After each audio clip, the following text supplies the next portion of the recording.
In this video, traders, we're going to look at why are levels often tested once they're broken. Stick around. Hey guys, warm welcome to you. All right, so question from Anthony Jackson. Appreciate this. A while ago you asked this question, just getting through to some of these things, had a bit of time off, bit of a break, bit of a relax. Just looking at all those questions. If you've got any questions, guys, stick them in the comment section. They'll hopefully eventually get through to me. Great question this. I love operational questions because this, to me, suggests that someone's really thinking about, not just accepting it as that's the way it is, but why does it retest it? I don't understand it. And some explanation of it, then going, okay, well that makes sense, or that still doesn't make sense. I need more. I need to understand why I'm doing something. Why am I taking the short here? Why does it do this? And this is kind of an inquisitive nature of this really leads to answers, even when sometimes you don't know, there's no definitive answer of like, that's definitely exactly why it is. But you go, okay, well that really makes sense. I always approach stuff from supply-demand perspective, guys. That's how I trade, that's how I've really developed my edge, and that's what works really well for me. Price action, supply-demand, simplistic approach, yet this overview. I start off, and some people skip this, but actually I always say, go just worth skimming over. And if you don't want to spend ages on it, just the overview of why the market is doing what it's doing, why it's moving the way it's moving, who's in charge, what supply demand really means, why price moves, all that kind of stuff. That gives you a good grounding to go, okay, well, that makes sense. Now when I'm pulling the trigger, I've got a little bit more insight as to why the price should do what it should do, and the reason that I'm pulling the trigger, not just because it's a pretty pattern that textbooks say should go up. There's a real understanding of where the money flow is coming, what the balance is doing, why it should shift in that direction, and where I should come out if it's wrong. I think it's highly effective, guys, from a confidence perspective as well. Anyway, great question. Why are levels often tested? Okay, think about what's happened. And by the way, retest just means support becomes resistance. So a level is here. Let's give it a kind of level, let's call it 50 bucks. Sitting at 50 bucks, bounces off it, bounces off it, bounces off it. That would be classically called a support level. Breaks through it. Often we get a retest of the level, comes back up, and some people like to trade on the retest. So instead of shorting the break, they wait for the retest, will short the retest and push lower. That's one of the big actual strategies that Peter talks about in Mastermind. He does our Tuesday Forex and strategy call. He loves that kind of thing. He waits for it from the higher time frame, trades it. So why is that the case? Why are they rebroken? So we're going to go back a little bit and think, why are levels holding in the first place? Now there's a couple of ways that this can happen, and ultimately different permutations, but fundamentally we've got this situation.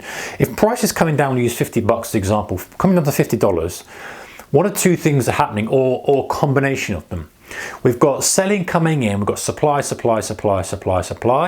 Now, for every buyer, there's got to be a seller, so it's not just there's more sellers than buyers. It means that the sellers are a bit more aggressive, i.e. they're hitting the bid, and that causes the price to go lower. So they might start selling at $55, and then they're sitting there not getting filled, so they take the bid at 54 and take that buyer.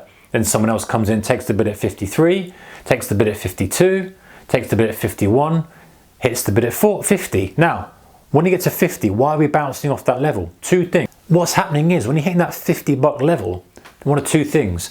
One is that sellers are saying, I don't want to sell any lower than 50. And I'm saying sellers as in the broad collective agreement, or the broad collective power, if you like, is saying, hey, I don't want to sell it lower than $50. It's not value. I'm not getting value. I'm only selling it above $50.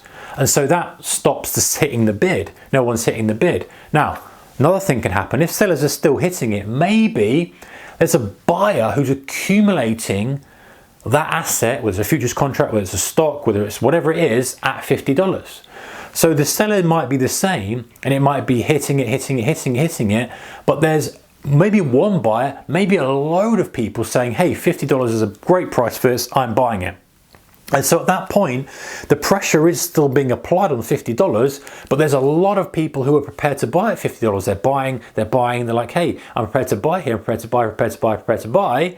And that's caused it to bounce off that level again, because at some point, there's no more sellers there, that short period of time, and then buyers go, okay, well, I'll pay 51, 52, 53, 54. Then maybe a seller's come back in again. So you get this, but the reason that it stops at the level is a mixture, one of two, or a mixture of two, is that sellers are backing off and they don't perceive anything less than 50 it is worth hitting, or they do, and there's a buyer who's buying it all at 50. That's often why you get big volume levels, by the way, guys.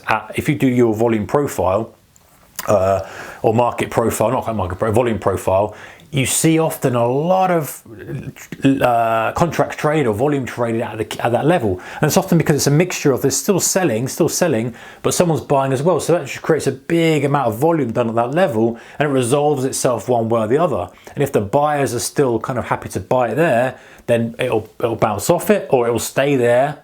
And then if they step in, it'll bounce off it. Or if the sellers are hitting it, and they keep going, and it's just a pause, it'll break through. That's why that happens when we break through, and why often it's very quick.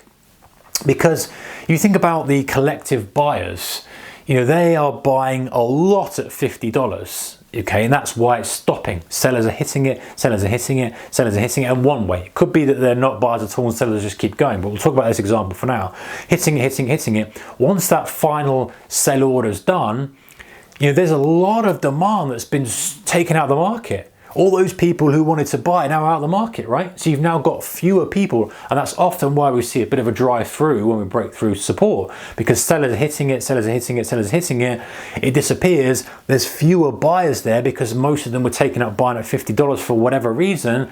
You've got the same amount of sellers, and they do 49, 48, 47, 50, and it runs down quickly. Now that's why we get the break. Another reason we can get the break is that the selling is just persistent, and it's just overcoming whatever the buyer's there because it's just so aggressive, and often we just see it driving straight through. So there is that, and I want to talk a little bit before we go about why sometimes we see it, tickling through a level. Often we won't see it holding 50, you might see it going a little bit lower. That's the same type of thing, but just because the way algos are working now, not seeing a 50 with a massive 100 million shares, or 100,000 shares, or a million shares just there, they're working it. So as it goes through, they're kind of start taking bids back up to 50. As it goes through, it starts taking bids back up to 50. So you kind of see these little wicks through, but that's, I guess, a separate topic. Question is, what about the retest? Why does it retest?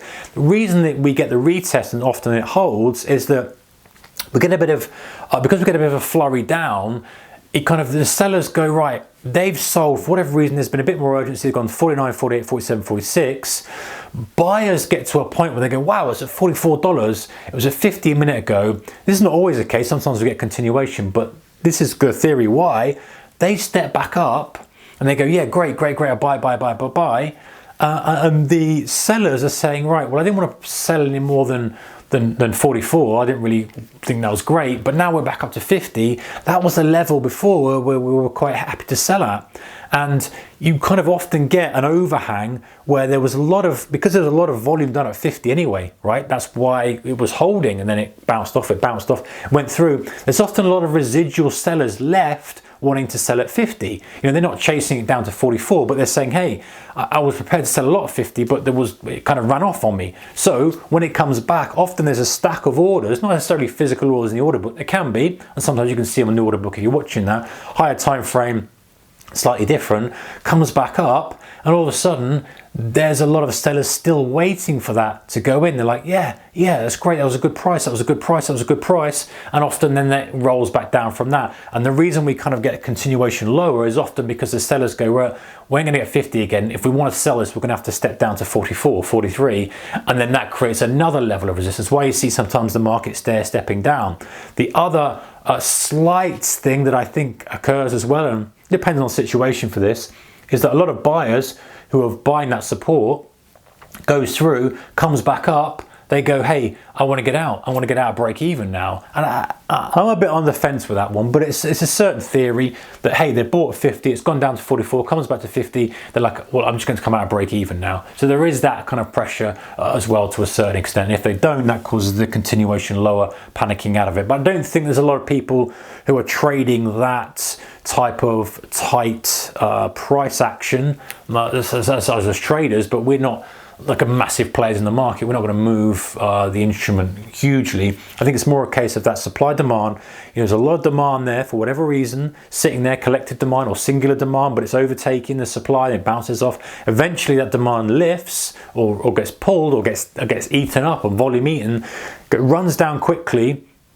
And the other thing, guys, the final thing is, often if you're on a short-term chart, it creates a bit of a vacuum. This is more of a kind of tape thing, but it creates a bit of a vacuum in the order book, because a lot of people have stops under there, and stops are market orders hitting the bid. Bang, bang, bang, bang, bang. They're all triggered in for 948, for 7625. It's leaving a big gap of orders on the offer as it comes down, because it's not traditional kind of selling and there's a big chunk of offer and it's plodding down as it was here. It's just run through bids and left a big kind of void, if you like, on the order book on the offer.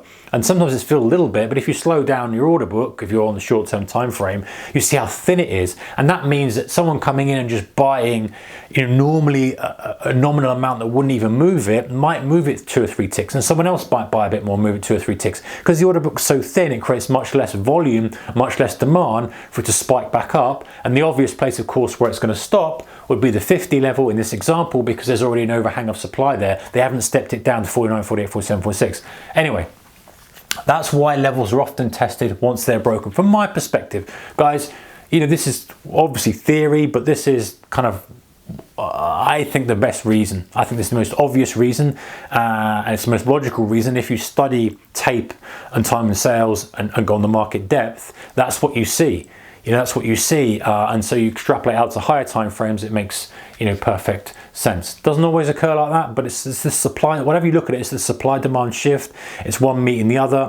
One of the kind of drawings that I've got in the course of the program is like a seesaw. You've got these 2 arrows on it, and they can shift dynamically. But if they're both huge, like you've got 1 million shares to sell, 1 million shares to buy, it's not going to do anything. It's that imbalance that creates the movement. Great question. Take care. Bye bye.